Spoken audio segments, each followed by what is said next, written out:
Olá, então vamos lá. Hoje a gente vai falar sobre, né, vou voltar com o tema, né, a psicologia do fascismo, e o tema de hoje é as massas não foram enganadas, né? Então a gente tem essa pergunta aí, né, por que que as pessoas aderiram a esse movimento com tanta força, né, ou por que as pessoas aderem ao fascismo, né, ao longo da história. E o princípio, né, psicológico é isso, elas não foram enganadas, né? Elas toparam, elas escolheram, né? De alguma maneira, elas investiram, né? Subjetivamente nesse tipo de proposta. Então, a gente vai falar sobre isso hoje. Vou retomar um pouco, né, do que eu falei no nosso primeiro encontro, porque vai precisar para quem está vendo, né, só hoje, depois quem não viu, vale a pena ver, se alguém puder postar aí o link nos comentários aí, para quem está hoje, para depois assistir o primeiro encontro. Então, assim, a gente vai falar do aspecto psicológico do fascismo, né? Então, nesse entendimento de que o fascismo é um processo histórico, é um processo é, político, sociológico, né? Mas ele também é um processo psicológico, né? Porque essas três anteriores não explicariam esse fenômeno. Então, a gente está aqui a partir, né, da psicanálise, dos autores da psicanálise, né? Reich, Freud, Adorno, e a gente está pensando essa psicologia do fascismo. E essa psicologia tem a ver com aquilo que eu falei no nosso outro encontro, que é um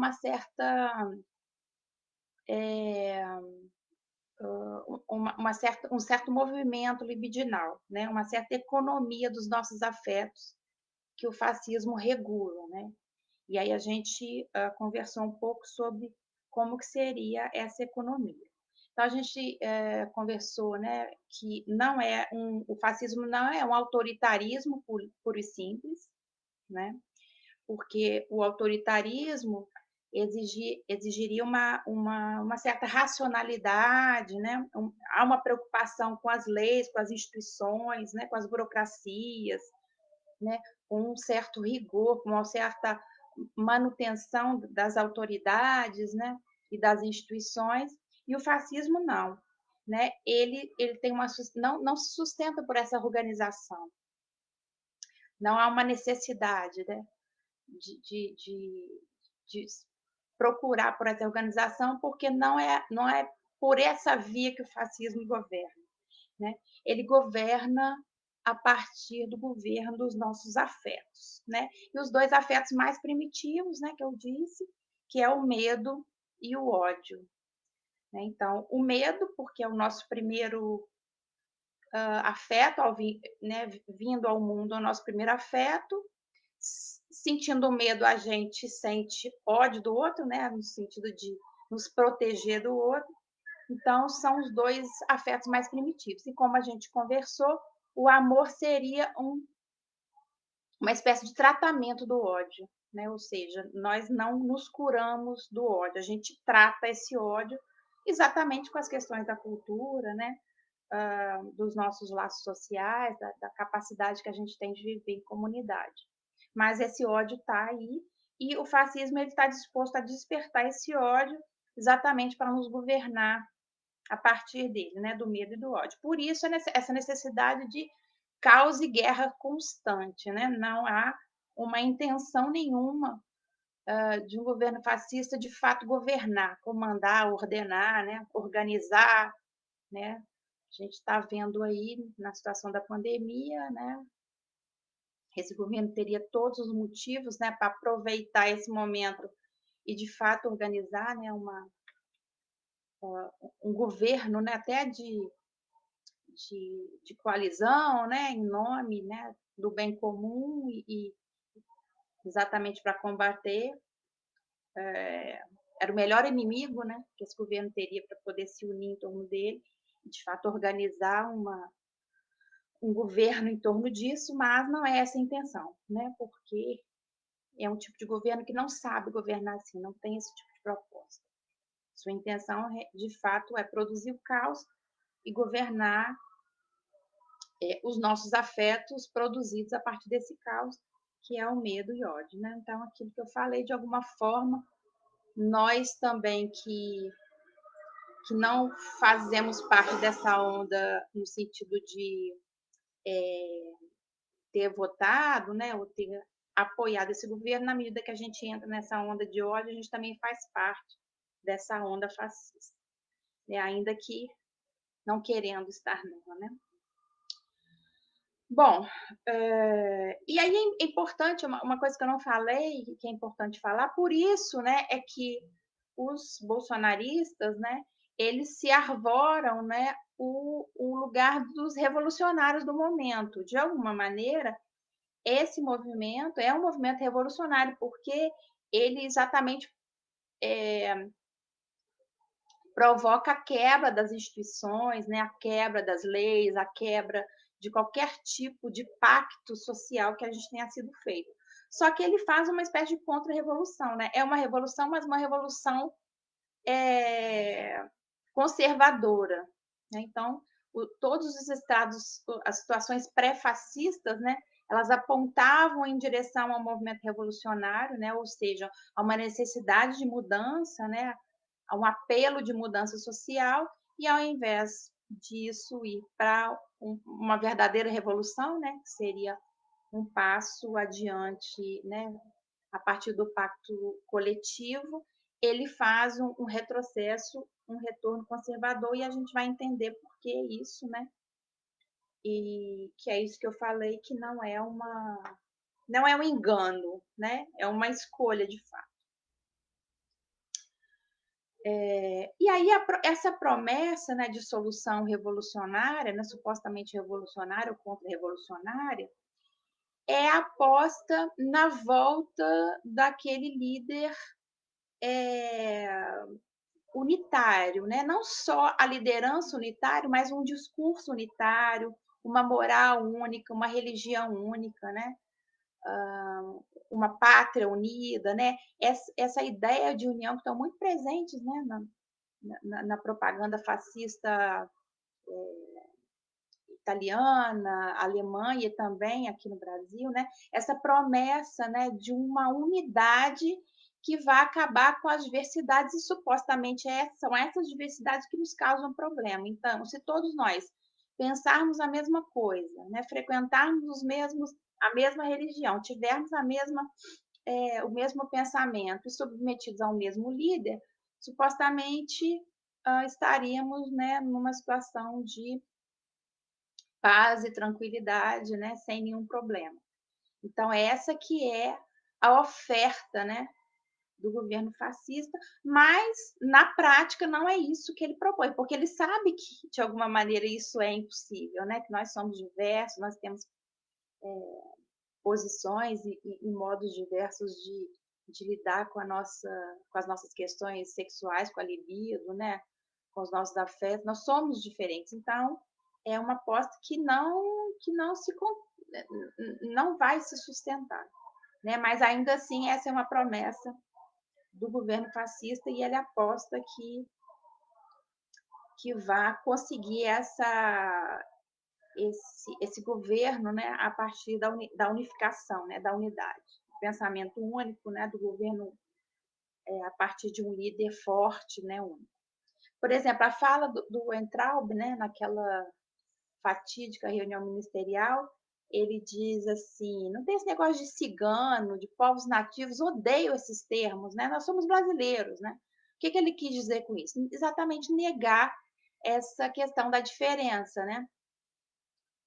Porque essa diferença supostamente seria o que traria problema, né? Então, essa é que o discurso do Entraub, né, ele localiza bem do que a gente está falando aqui.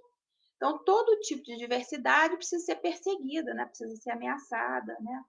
Na Alemanha isso ficou localizado, né, nos judeus, e não só, né, havia havia toda uma raça supostamente inferior e que precisaria ser eliminada, né? Porque essa aqui é a proposta, né? Que é eliminar exatamente essa diversidade. Aqui, né, no caso, são os comunistas, né, a petralha, vermelhos, né? Então, tudo que não que não está de acordo com essa suposta unidade de discurso, essa unidade discursiva precisa ser eliminada. E a perseguição dessa unidade não se faz, obviamente, sem algum tipo de violência, né? Então, só que isso só não explicaria, né? Que é exatamente a explicação que a gente vai trazer aqui. Quer dizer, só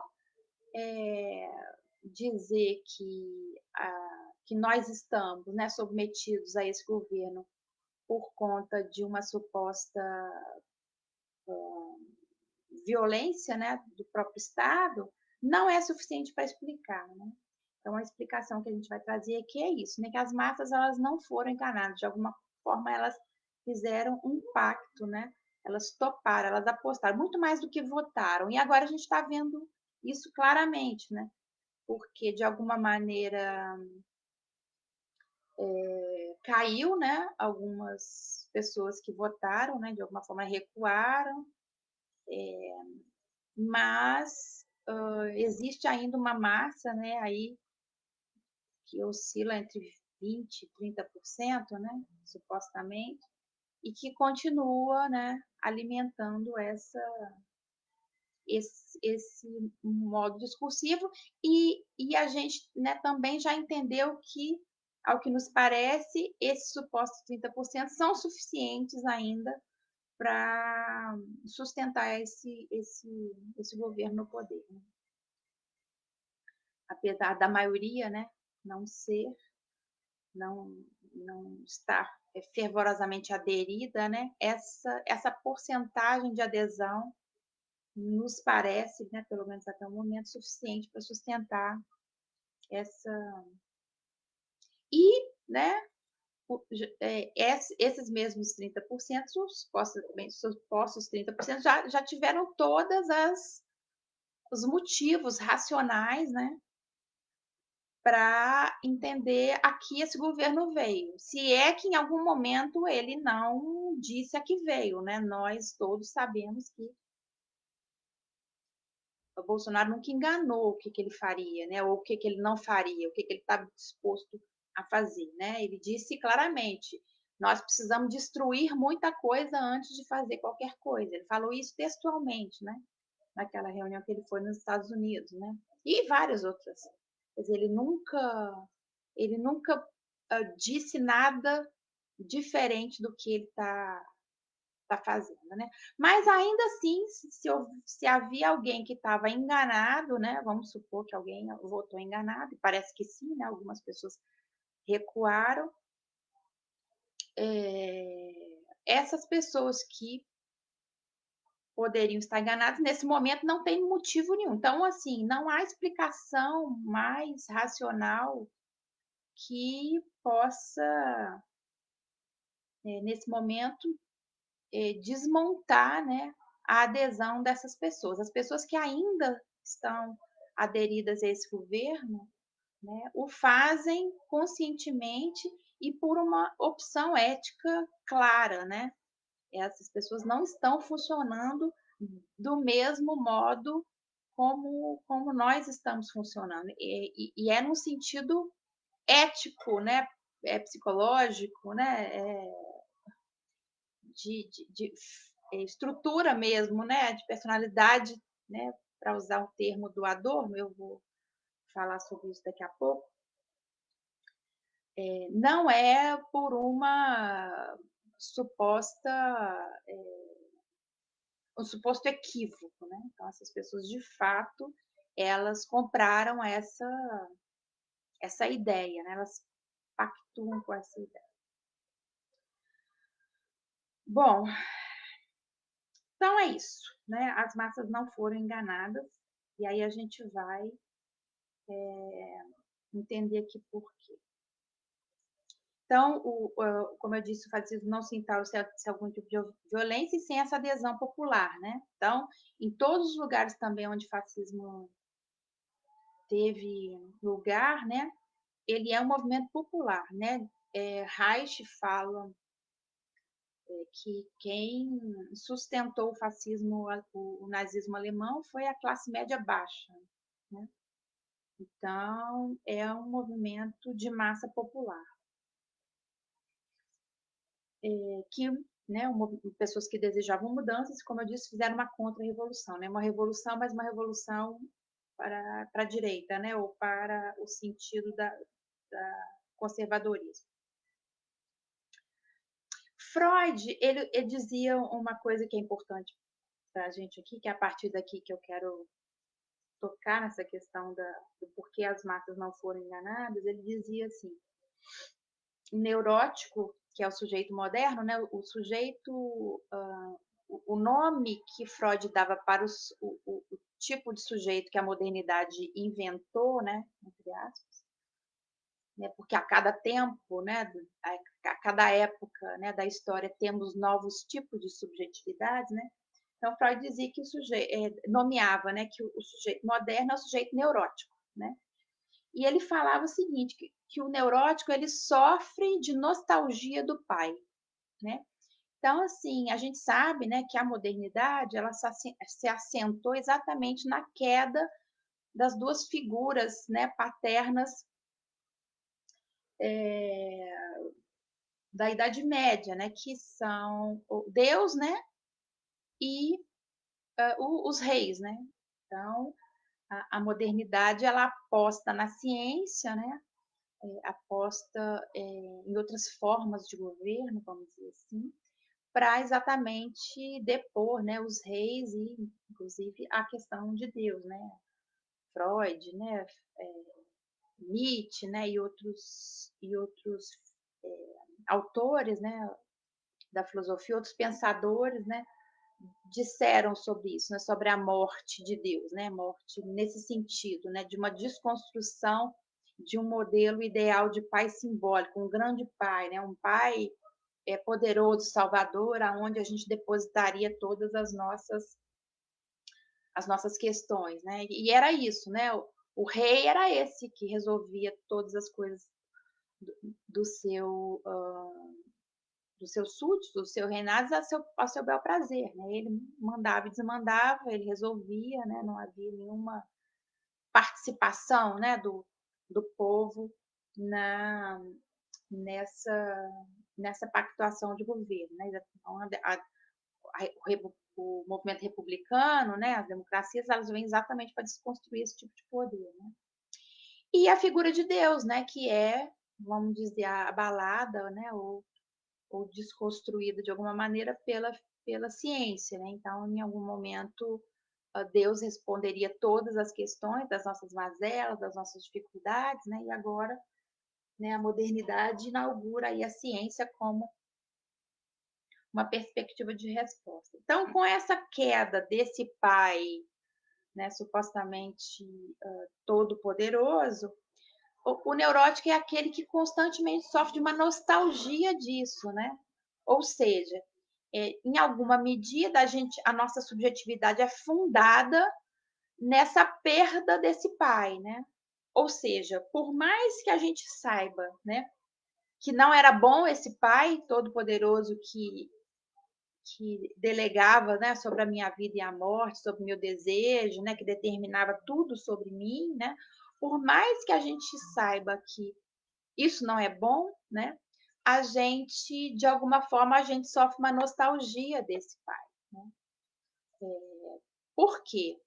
Porque, por outro lado, né, quando a gente perde, né, esse pai que resolve tudo para a gente também vai ter que se haver e resolver, né? Com as nossas próprias questões. A gente vai ter que arrumar as nossas respostas, né? Já que elas não estão prontas e não estão dadas por um suposto pai ideal. Então, o patriarcado moderno ele se funda, né, em duas coisas que são dicotômicas, ao mesmo tempo que é a morte desse pai, né, a desconstrução desses pais, né, desse tipo de pai poderoso simbólico, também é fundada em cima de uma nostalgia, né? Ou seja, mas era tão bom, né? Quando eu tinha alguém que me dizia o que fazer, não precisava pensar, não precisava, né, me preocupar, né, não precisava me haver, né, me responsabilizar pelas minhas próprias questões, em última análise, né, pelo meu próprio desejo, né, eu é muito mais fácil alienar o meu desejo ao outro do que esse trabalheira toda que eu tenho, né, para lidar com o meu desejo. Então, diante desse conflito, né, neurótico, né, que o Freud fala, a gente, o, o, o, o sujeito moderno, ele se neurotiza, né, que é exatamente isso que a gente faz, né? Que são, e aí são os sintomas, né, que o Freud analisava, né, na invenção da psicanálise, eram exatamente os sintomas que é, eram o resto, né, vamos dizer, dessa nostalgia. Né? Então, na medida que eu sofro com essa nostalgia, eu produzo sintomas, né? Produzo algumas. Acho que resta é uma palavra boa, né? Aquilo que escapa, né? Dessa nostalgia comparece, né? Em forma de sintoma. Então, diante desses conflitos, né, que é o desamparo, né, porque é isso, né, se eu perco esse pai, né, protetor, cuidador, né, que resolve tudo para mim, eu me sinto de alguma forma desamparada, né, que é exatamente essa nossa primeira reação diante do mundo. A gente nasce, o ser humano, né, nasce profundamente desamparado. A gente, se de fato não tiver um outro para cuidar da gente, a gente morre, né? Nós somos, né, considerados, inclusive, o ser mais frágil, né, de todos os outros mamíferos. Né? Então a gente não suportaria. Então a gente nasce profundamente desamparado e esse outro que cuida de nós, né, é muito importante.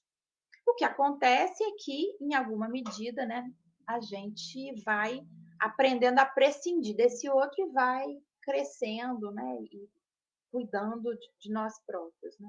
Mas essa nostalgia, né, sempre fica, né? Tanto uma nostalgia em termos, né, individuais, né, quanto em termos também de uma coletividade, né? Ou seja, a própria cultura, então, também é fundada, né, nessa vontade de restaurar esse pai, né?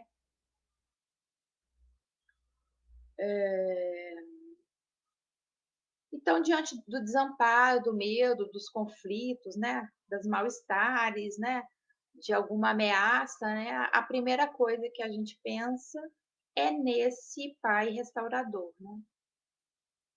Que, obviamente, né, gente, quando eu uso o nome pai aqui, é no sentido de uma função social, né? Qualquer pessoa pode cumprir essa função, inclusive, né, mulheres, né? Não precisa ser um homem. Óbvio que na sociedade patriarcal é mais comum, né, que, que essa figura seja um pai, um homem, né, mas não necessariamente. Então, o pai aí no sentido de alguém que se coloca nesse lugar. E aí tem vários, vamos dizer, representantes desse pai, né? O Deus governante, né? Os líderes, o guru, né? Mestres, né? Então, tem várias figuras, né, que representam esse pai, que é esse sujeito que me diz o que fazer. Né? Bom, inclusive Freud, eu falei um pouco disso também da outra vez, né? Ele conta uma história que é um mito, né? Que ele escreve, né? Que é uma historinha, né? Não é uma história verdadeira, real, né? Mas ele conta uma história, né, de um grande pai, né? Que foi o primeiro pai, né? Da sociedade patriarcal e que ele era esse pai que governava, né, a partir de uma violência, né, sobre o corpo do outro. Ele governava, determinava a vida e a morte e a sexualidade, né, da sua tribo, né, das pessoas que estavam submetidas a ele. Então, era um pai controlador, né, e um pai opressor. E aí ele é morto, né, por esses filhos, né, que decidem, a partir da morte desse pai, nunca mais, né, permitir que ninguém ocupe essa posição, né, e fundam a coletividade, né, que seriam as leis, né, e as instituições, né, para que ninguém ocupe tanto poder assim. E aí é exatamente isso que Freud fala, ao mesmo tempo que esse grupo, né, ele mata esse pai porque, de fato, eles não poderiam, né, sobreviver diante de uma situação dessa, sobreviver enquanto pessoas, né, que têm as suas próprias vontades e desejos, né, não poderiam colocar a sua própria subjetividade numa tribo dessa, numa cultura dessa. Mas, na medida que eles matam, eles também sofrem, né, com essa morte, né, exatamente por essa nostalgia, né, e uma culpa, né, eu matei o meu pai, matamos o nosso pai, e uma culpa que não se resolve, exatamente porque está fundada nessa ideia, que é uma coisa que a gente tem muito, né? A gente tem uma certa nostalgia sempre do passado, né? A gente sempre acha que o passado foi melhor, né? E se a gente de fato, né, pudesse voltar lá, a gente sabe que não era melhor, né? Porque a gente tem muita tendência a idealizar tanto o passado quanto o futuro, né? Então, a gente sabe que, de fato, a gente tem uma certa nostalgia da infância, né? De que a infância seria um lugar incrível, maravilhoso, né? Sempre temos essa questão, né? Que tem muito mais a ver com essa idealização do passado. Bom,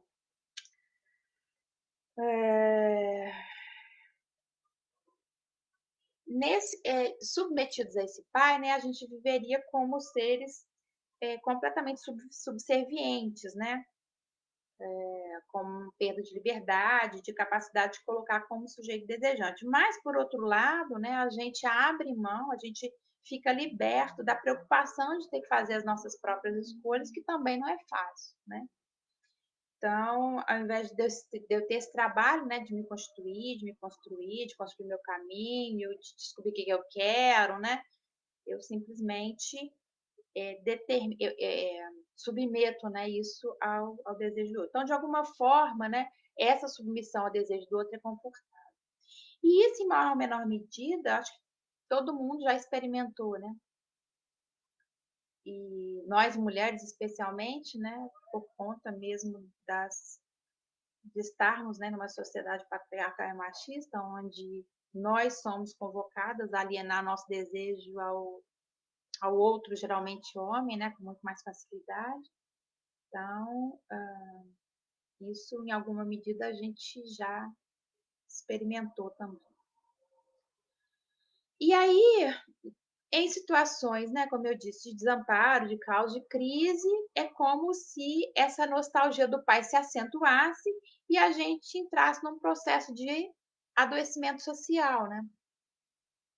Que é o que Reich coloca, né? Uma espécie de sintoma coletivo de adoecimento social, onde as massas, elas embarcam, né, na promessa de alguém que vá fazer esse reparo, né? Esse pai reparador, ou porque a própria promessa, né, da unificação, né, não é só a figura da pessoa, mas o que ela promete, que é essa unificação, como se fosse resgatar uma espécie de paraíso perdido, né? Ou seja, a manada, né, que a gente chama aí do gado, né, ela deseja esse líder, né? ainda que esse líder coloque a tua própria vida em risco. E por quê, né? Existe um termo que, inclusive, isso é muito complicado na psicanálise, porque as pessoas entendem mal, porque ficou banalizado esse termo masoquismo, né? As pessoas acham que masoquismo é eu gostar de sofrer. E não é bem isso, né?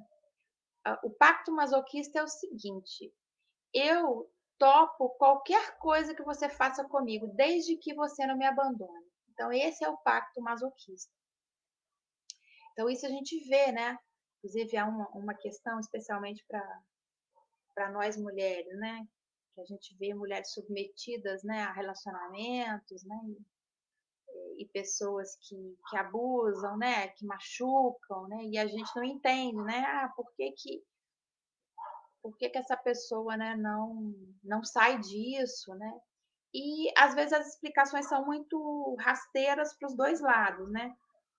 No sentido de que aí aquela visão comum, porque ela gosta, né? Que é a tal mulher de malandro, né? Gosta de apanhar, gosta de sofrer. Ou uma outra também, né? De que a pessoa não sai porque ela não tem condições de sair, né?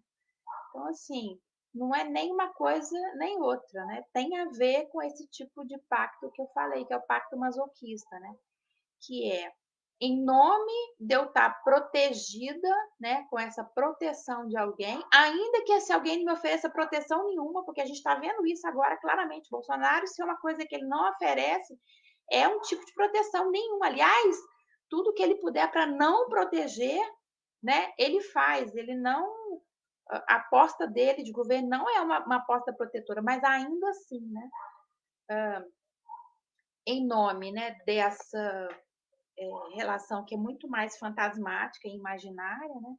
Essas pessoas topam isso, né? Como, assim como, né, algumas pessoas topam também relacionamentos, né, abusivos, né, e violentos em nome disso, né? Eu topo qualquer coisa desde que você não me abandone, né? Desde que eu continue submetida a essa suposta proteção, que ainda que você não me dê de fato, né, eu estou, na verdade, motivada, né, por uma questão quase ontológica da nossa própria constituição de sujeito moderno, que é ter alguém que nos proteja, que nos cuide, né? E, obviamente, que a mulher, né, e as crianças, né, estão mais... Porque, de fato, é o pacto infantil, né? Esse é o pacto infantil que a gente faz, né? Que é isso, né? Até porque a criança não tem outra escolha, né? O que ela faz com os pais? Ela se submete a esse laço, né? Porque ela não tem outra opção, ela nasce, né? E para sobreviver, ela precisa se adaptar a esse tipo de poder, né? E aí a gente sabe que sim, né? Tem muitas famílias, né, extremamente violentas, abusivas, né, com as crianças. Mas é isso, a outra opção que ela tem é o abandono. Então, se a outra opção é o abandono, ainda que ela se submeta a esse tipo de família, é preferível a essa família. Então, esse é um pacto infantil. Só que, né, naturalmente, o que a gente espera é que a gente, num processo de subjetivação, a gente possa se desamarrar dessa nossa dependência emocional e afetiva e possa romper, né, com esse tipo de relação. Mas isso fica, né, como se fosse um resto que pode ser acionado. Então, esse tipo de relação masoquista, na verdade, é muito próprio, né, da nossa Constituição, como eu disse, por causa dessa nossa relação dessa relação de poder que a gente ingressa, né? E a modernidade, né, se funda na sustentação desse tipo de laço de poder, né? Então, a nossa pergunta é: poderíamos ter um outro tipo né, de troca, né, de enlaçamento que não fosse, né, por esse campo da autoridade, da violência, né? Então, a gente vai ver daqui a pouco. Então, é isso, né? Ainda que que se colocando em risco, né, que é o que acontece, as massas, assim como, né, alguns tipos de relação, ainda que em nome do risco da própria pessoa, ela escolhe esse tipo de líder, né, já que é isso ou o abandono, né. Então, essa ideia de restauração de uma suposta unidade, né, ela é extremamente tentadora, né, extremamente sedutora para, essas massas. Só que como esse pai simbólico, né, que é o que eu disse, né, que era um pai, né, vamos dizer, mais anterior, né, que teria esse lugar simbólico, né, que seriam reis, ou a própria ideia de Deus, né, que é um pai que por si só, né, só por figurar nesse lugar, ele já teria uma autoridade, né, que é o que a gente não vê mais, né, essa questão da morte, né, do enfraquecimento da função paterna, isso também é uma coisa que a gente já ouve falar muito aí. Então, esse pai simbólico, como ele está enfraquecido, o pai da modernidade, esse pai com o qual eu faço esse tipo de pacto fascista, é um pai fraco igual a mim, né? É um pai sujeito às mesmas falhas que eu, né? Então, não é um pai nada, vamos dizer, que represente isso mesmo que ele promete, né? Exatamente, porque as massas fazem uma relação, né, de identificação de igual para igual com esse líder, né? Alguém que podia ser eu, né? Então, muitos já se falou, né, sobre que o Hitler, né, era um homem medíocre, né, em todo sentido, né? E nesse governo a gente vê também que não só o Bolsonaro, né, mas todas as pessoas que se ligam a ele de alguma maneira são, de certa forma, medíocres, né? Ou seja, a identificação que esse grupo tem com essas pessoas é uma relação de identificação especular, que a gente fala, né? De igual para igual. Eles se veem nessas pessoas. E, e uma coisa interessante, que aí a gente vai falar um pouco sobre um estudo. O Adorno, que é um autor, né, que também estudou o fascismo, ele quis pesquisar qual seria a estrutura de personalidade que facilitaria com que uma pessoa se tornasse, embarcasse numa onda fascista. Então, ele criou com estudos, né, um pouco disso do que a gente falou aqui, dessa psicologia, né, do fascismo, ele criou um estudo que ele chamou de escala F, né, F de fascismo. Então, eram perguntas que ele fazia para as pessoas, né, e a partir dessas perguntas ele criou, né, uma espécie de personalidade, né, de tipo de personalidade que faria adesão ao fascismo com mais facilidade. Ou seja, né, esse tipo ele chamou de personalidade autoritária. Ou seja, a pessoa que se submete a esse tipo de autoritarismo nesse nível, ela é autoritária, né? Ou seja, a mesma pessoa que se submete nessa questão masoquista, ela pode ser a sádica na relação, entende? Exatamente, né? Porque isso sempre é um duplo, né? Tanto que a gente fala sadomasoquismo, né? Então, a mesma pessoa que se submete à violência do outro é a mesma pessoa que, estando numa condição outra, ela vai infligir violência no outro, entendem? Basta ela estar nesse outro lugar.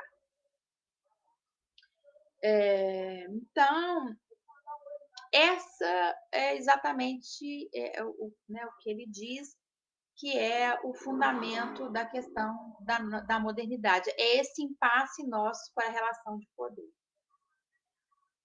Ou seja, então a gente não atravessou, né, ainda bem isso, e no Brasil isso fica muito claro, a gente de fato não atravessamos, nós não, a questão da nossa história autoritária, né? Muito se fala, né, sobre a questão com a escravidão, a ditadura que a gente não passou a limpo, né? Não prendemos, é o único país onde não se prendeu nenhum torturador, nenhum ditador. Quer dizer, o próprio fato Bolsonaro é, né, um resto, né, um lixo, né, que sobrou do nosso período da ditadura e ressurge agora, né? Não por acaso. Ou seja, nós somos uma sociedade autoritária. E uma sociedade autoritária é a mesma que pode se submeter ao autoritarismo de outro, né? Então, é aquilo que a gente percebe, né? Que uma pessoa, basta que ela tenha a oportunidade, né? Que ela faz a mesma coisa com o outro, parecido com aquilo a qual ela foi submetida, né? Exatamente, né, por estar fundada, né, nessa relação violência de autoridade e autoritarismo. E aí, esse estudo do Adorno, que ele chama, né, de personalidade autoritária, ele pergunta, né, se esse indivíduo potencialmente fascista existe, com o que precisamente ele se parece? E aí, a partir dessa pergunta, ele queria propor uma educação que minimizasse a propensão, ou seja, que evitasse fascismo. Então, ele fez essa pesquisa nos Estados Unidos para saber, né, se ali havia propensão para o fascismo e, em sendo assim, que tipo de educação, né, ele apostava que haveria algum tipo de educação, né, educação mesmo, né, para as nossas crianças, que pudesse evitar, né, novas ondas fascistas. Então, é um teste criado em 1947, né, por Adorno, tem o objetivo de mensurar a personalidade autoritária do indivíduo. Vou falar para vocês só 3 perguntas que eu achei super interessante. Assim. Tem várias perguntas, lógico que uma pergunta só não define, né?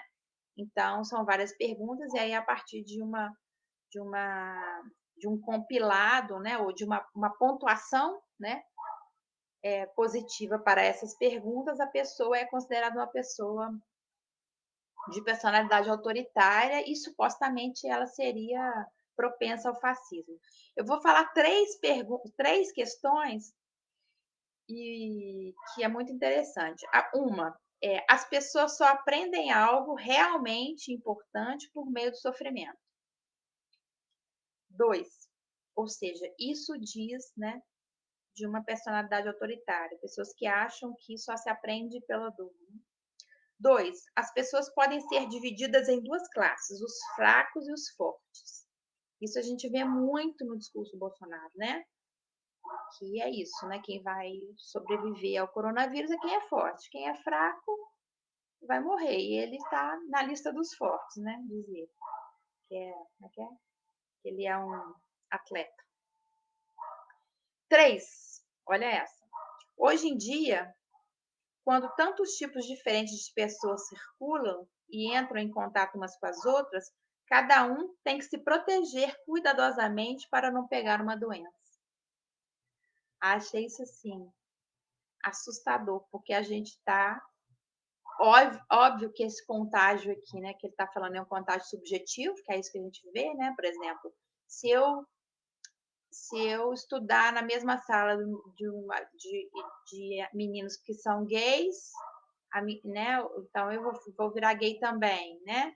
Se eu tiver contato com pessoas, né, que são dessa maneira, eu também vou me contaminar você daquela maneira. Então, essa que é, moralmente, esse discurso a gente ouviu muito, né?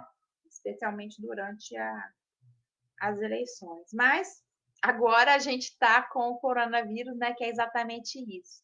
Ou seja, é como se essa situação que a gente vivesse paranoica com relação ao outro, né? Porque é uma atitude paranoica, o outro está sempre nessa condição de me fazer mal, né?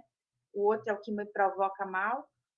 é um discurso paranoico, então a gente está no real, né, vivendo sob essa ameaça do outro, ou seja, estamos num momento ainda mais propenso ao fascismo, né?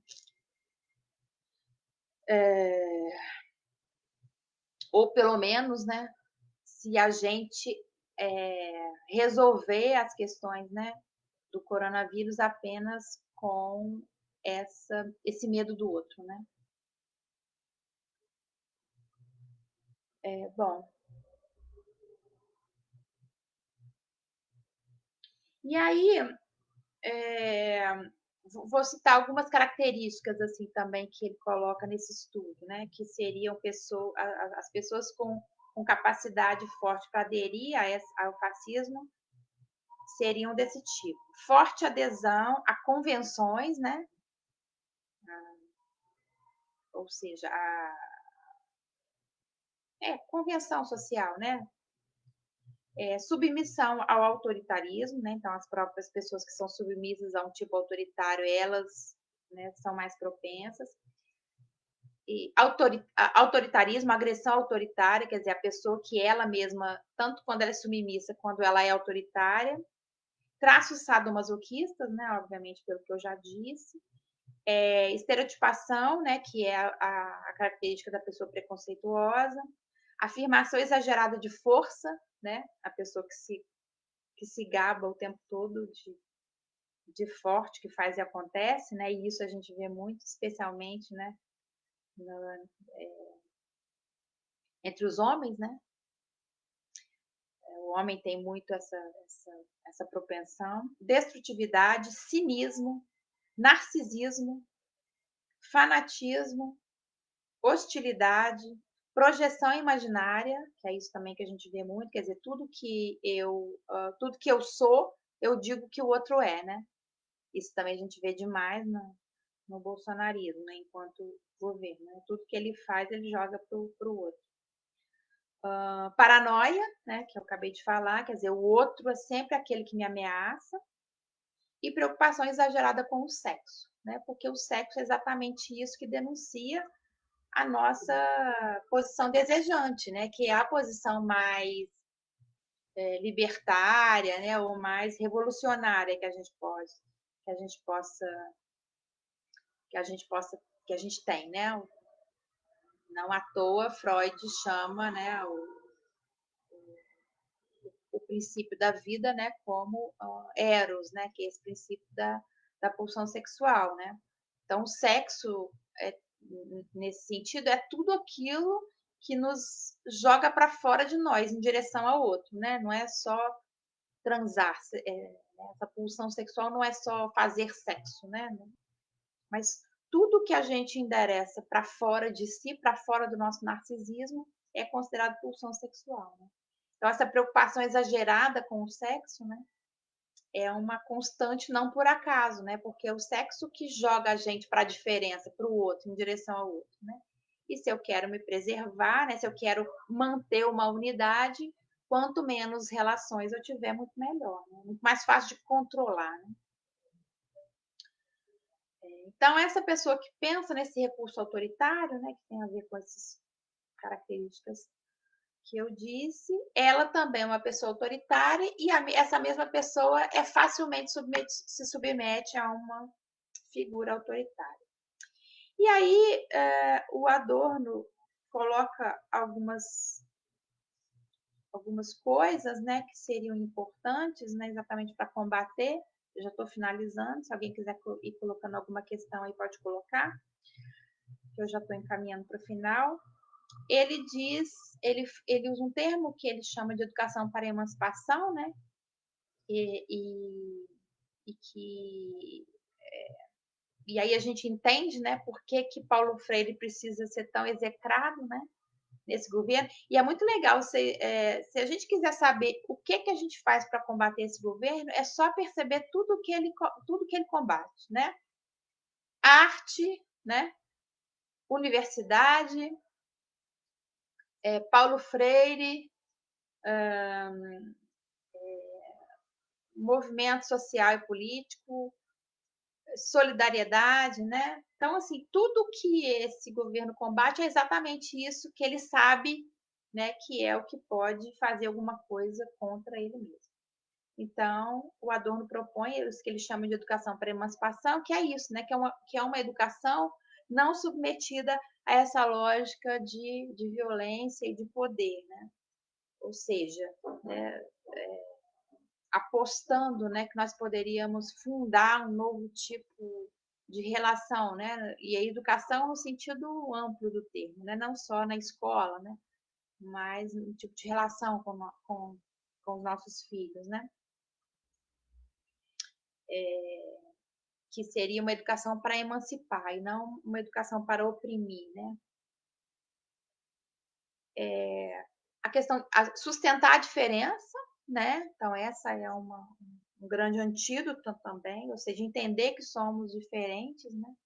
E a democracia é exatamente esse exercício, né? De manter o governo sustentando, mesmo sustentando as diferenças.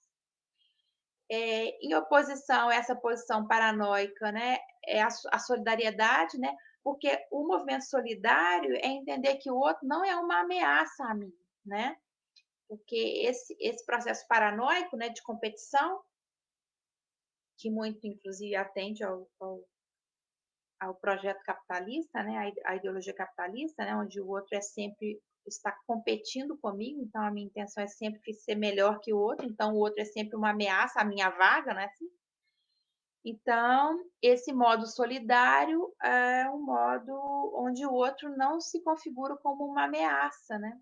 Mas ele se configura como alguém que vai se somar a mim, né? E juntos, né, podemos lidar com essa questão do desamparo juntos, né? Ou seja, contrário a essa ideia desse outro que vai subtrair alguma coisa de mim, né? Que vai me ferrar de alguma maneira, que vai tirar a minha vaga, que vai ser melhor do que eu, né? Que vai me matar, né? Em última análise, a solidariedade seria algo parecido com uma relação de amor onde eu estou disposta a desapegar um pouco de mim para favorecer o outro, né? Onde eu me despossuo, né, de alguma maneira, para me ligar ao outro, porque nessa troca, né, é que é a aposta de força, vamos dizer. No caso do Brasil, né, eu penso que passar limpo esse nosso passado autoritário, né, já passou da hora, né? E esse passar limpo não é apagar, né? Esse passar limpo é a gente falar disso, simbolizar, né? Tentar fazer algo que a Comissão da Verdade não conseguiu fazer, né? Ou fez insuficientemente, né? Então, não dá para a gente avançar, né, como sociedade, porque se a gente não fizer isso, vai passar Bolsonaro e vamos continuar, né, com os mesmos riscos, né? Então, a gente precisa atravessar, né, esse nosso grande fantasma, né, que é a nossa relação com esse nosso passado autoritário, né, escravagista, né, com a ditadura, né? Nossas polícias, né, representam esse passado militar que ainda se mantém, né, dentro de uma sociedade supostamente republicana. E isso, né, educação, arte, cultura, solidariedade, política, movimento social, né, tudo isso que também coloca em xeque esses discursos autoritários, né? Alguém que subverte, né? Essas posições de autoridade. Então é isso que eu queria falar para vocês hoje.